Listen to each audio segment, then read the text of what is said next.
Hello friends, स्वागत है आप सभी का आपके अपने यूट्यूब चैनल लर्निंग नीट पर। और यहाँ पर जैसा कि आपको पता है शाम को 5 बजे की आपकी क्लास होती है सीटेट और एमपीटेट स्पेशल क्लास। और आज की जो क्लास है वो आपकी किसी भी शिक्षक भर्ती परीक्षा के लिए सही क्लास है। क्योंकि आज हम देखने वाले हैं सीडीपी के प्रश्न जो कि सभी टेट एग्जाम्स में आते हैं। चलिए, जितने भी लोग जुड़ चुके हैं ओके ठीक है, सभी को गुड इवनिंग। एंड ठीक है, रिप्लाई करने के लिए रेडी हो जाइए लाइव चैट में। तो आज का जो हमारा पहला प्रश्न है वो है, वाइगोत्स्की के सिद्धांत में समीपस्थ विकास का क्षेत्र है क्या? कठिन कार्यों को बच्चे वयस्कों की सहायता से पूरा कर सकते हैं। अध्यापक का हस्तक्षेप अधिगम में बाधा उत्पन्न करता है। वृद्धि का एक समीपस्थ क्षेत्र है। अधिगम औपचारिक वातावरण में होता है।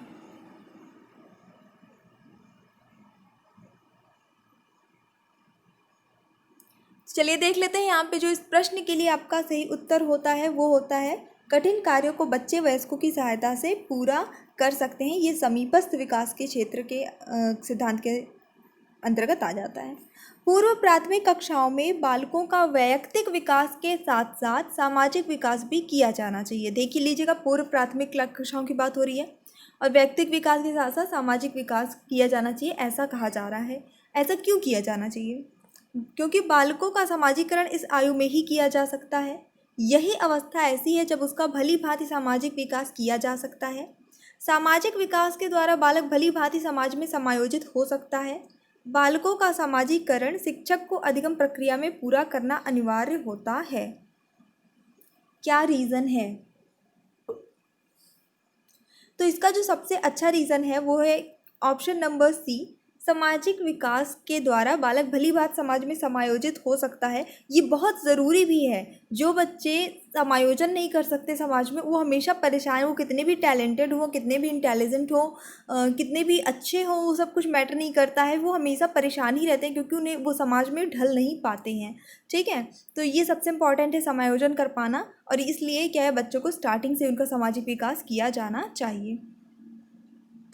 कक्षा का एक प्रतिभाशाली छात्र कुसंगति में पढ़कर बिगड़ रहा है, तो एक अध्यापक के रूप में आप क्या करेंगे? बच्चा प्रतिभाशाली है लेकिन अब वो बिगड़ रहा है, क्या करेंगे आप?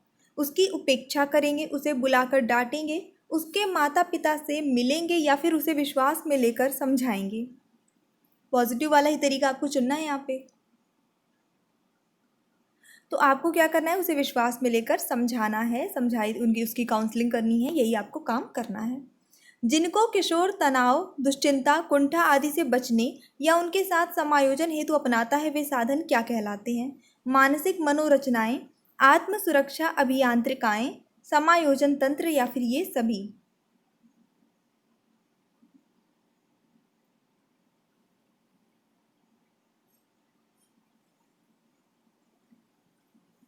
तो यहाँ पे जो सही उत्तर होता है वो होता है आपका ऑप्शन नंबर 4, ये सभी जो है। क्योंकि किशोरावस्था जो होती है वो तनाव की अवस्था होती है। इस एज में जो है बच्चे नेचुरल तरीके से, क्योंकि ऐसे जो उनके हार्मोनल जो चेंजेस होते हैं उसके कारण से तनाव, दुश्चिंता, कुंठा आदि के शिकार हो जाते हैं।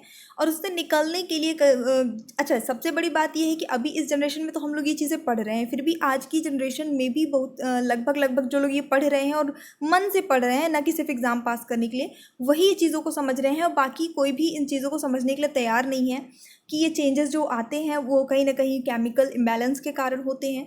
तो इस वजह से बच्चों की सही काउंसलिंग नहीं हो पाती, उन्हें सही मेंटल सपोर्ट नहीं मिल पाता है। ऐसे में बच्चा क्या करता है कि इन सब चीज़ों से निकलने के लिए वो ज़्यादातर आत्म सुरक्षा अभियांत्रिकाएं अपनाता है, जैसे कि इमेजिनेशन में रहना, दिवा स्वप्न देखना, या कल्पनाओं करके मतलब अपने आप को टेंशन रिलीव करना। बहुत लोग म्यूज़िक सुनते हैं, इस टाइप की चीज़ें करते हैं। मानसिक मनोरचनाएं बनाना, ये भी इम्पॉर्टेंट। और समायोजन तंत्र, यानी कि वो अपने आसपास समायोजन करने की भी जितना पॉसिबल हो पाता है कोशिश करता है। मनोगत्यात्मक गतिविधि है क्या? इंद्रियों की सहायता से विभिन्न गतिविधियों का विकास, एक ऐच्छिक और एवं आत्मनियंत्रित क्रिया, वह है जो हम कहते हैं एक प्रकार का मनोरंजन।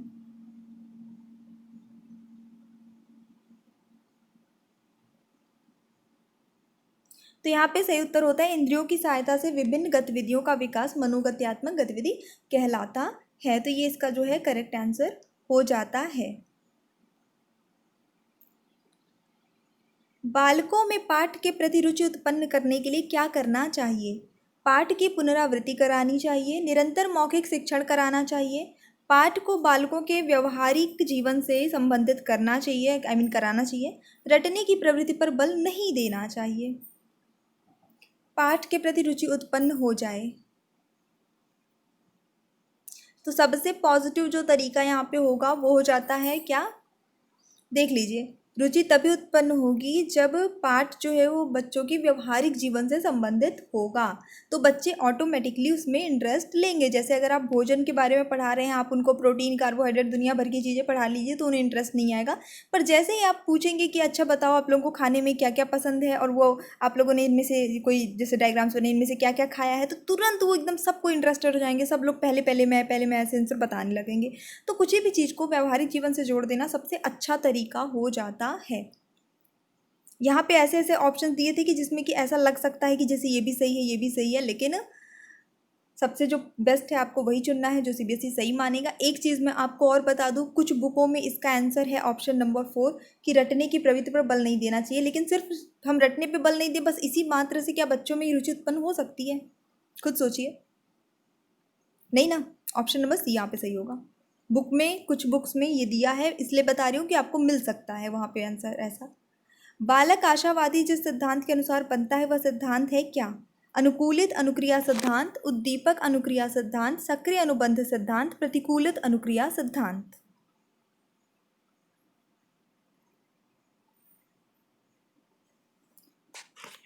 तो यहाँ पे जो सही उत्तर होगा वो उद्दीपक अनुक्रिया सिद्धांत हो जाएगा, जिससे बालक आशावादी बन सकता है। अगला देख लेते हैं। अच्छा, ये सारे सिद्धांत वगैरह जो है मैंने पढ़ा रखी, इसकी थ्योरी आपको शिक्षण बाल विकास एवं मनोविज्ञान वाली प्लेलिस्ट में मिलेगा। पहले की आप क्लासेस देखेंगे तो मिलेगा, ठीक है, क्योंकि थ्योरी सब स्टार्टिंग में ही मैंने पढ़ा दी थी। निम्न में से कौन सी व्याख्यात्मक अभिलेख की विशेषता नहीं है? यह घटनाओं का वास्तविक वर्णन होता है। यह एक बालक के व्यक्तित्व विकास या सामाजिक अंतःक्रियाओं का वर्णन करता है। यह आंकड़ों पर आधारित एक पर्याप्त व्याख्या होती है। यह व्यवहार का एक व्यक्तिपरक प्रमाण होता है और इसलिए शैक्षणिक क्षेत्र में प्रतिक्रिया प्रदान नहीं करता। जो विशेषता नहीं है, तो चलिए देख लेते हैं यहाँ पे जो करेक्ट आंसर होता है वो क्या होता है। यह व्यवहार का एक व्यक्तिपरक प्रमाण होता है और इसलिए शैक्षणिक क्षेत्र में प्रतिक्रिया प्रदान नहीं करता है। ये गलत बात लिखी है, बाकी सारी चीज़ें सही हैं। ये व्यवहार का विषय परक प्रमाण नहीं है, बल्कि इससे क्या होता है, बालक के एक दिन की घटना का पूरी घटनाओं का वर्णन इसमें जो होता है डिटेल से होता है, ठीक है। तो उसमें शैक्षणिक चीज़ें भी आ जाती हैं।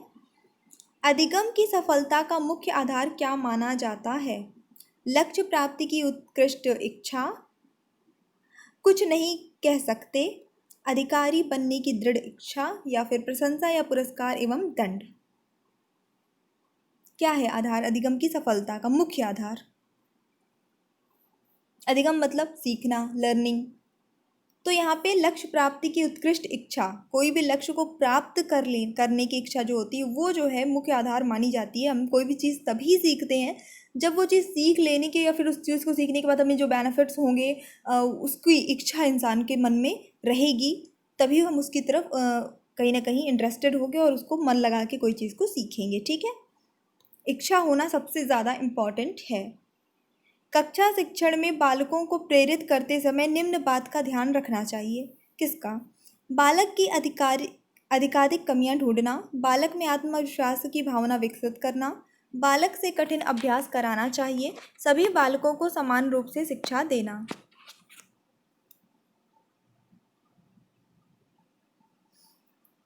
तो सबसे अच्छी बात यह है कि बालक में आत्मविश्वास की भावना विकसित करना, ये सबसे ज़्यादा पॉजिटिव चीज़ हो जाता है।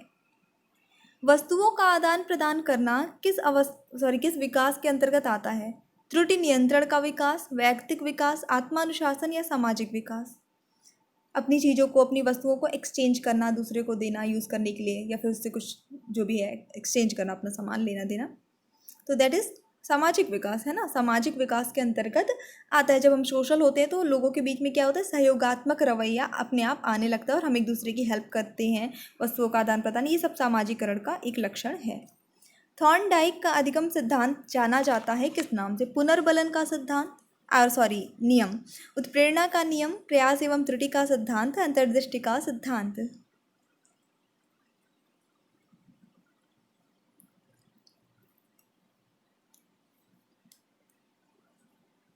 तो चलिए देख लेते हैं यहाँ पे जो करेक्ट आंसर होगा थॉर्नडाइक का, वो होता है ऑप्शन नंबर सी, प्रयास एवं त्रुटि का सिद्धांत।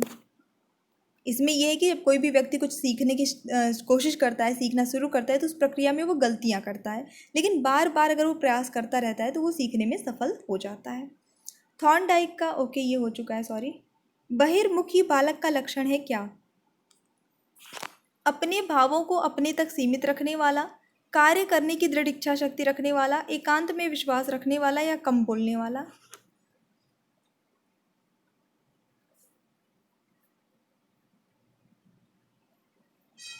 तो यहाँ पे जो करेक्ट आंसर होता है इस क्वेश्चन के लिए वो हो जाता है आपका कार्य करने की दृढ़ इच्छा शक्ति रखने वाला।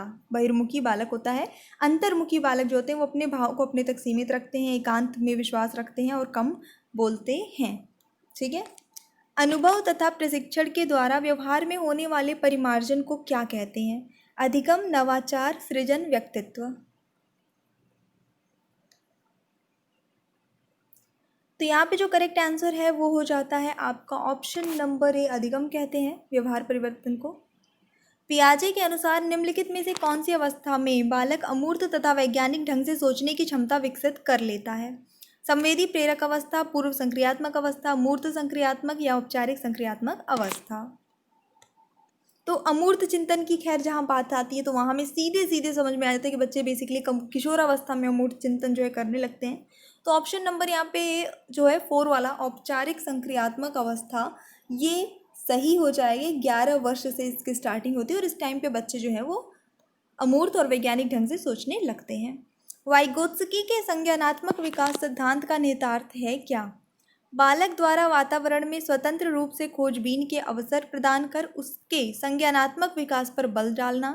बालक के संज्ञानात्मक विकास में संस्कृति तथा शिक्षा की भूमिका महत्वपूर्ण होती है।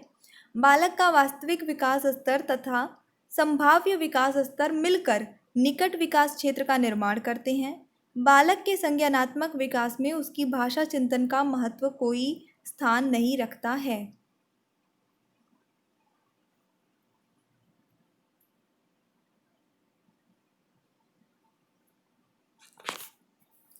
तो यहाँ पे जो करेक्ट आंसर होता है आपका इस क्वेश्चन के लिए वो होता है ऑप्शन नंबर ए, बालक द्वारा वातावरण में स्वतंत्र रूप से खोजबीन के अवसर प्रदान करके उसको उसके संज्ञानात्मक विकास पे बल डालना, ये इसका सही उत्तर हो जाता है। क्योंकि जो है इन्होंने माना है कि विकास के लिए जो है सबसे इम्पॉर्टेंट है कि बालक को वातावरण में मुक्त रूप से स्वतंत्र रूप से छोड़ दिया जाए और खोजबीन के उसे अवसर मिले।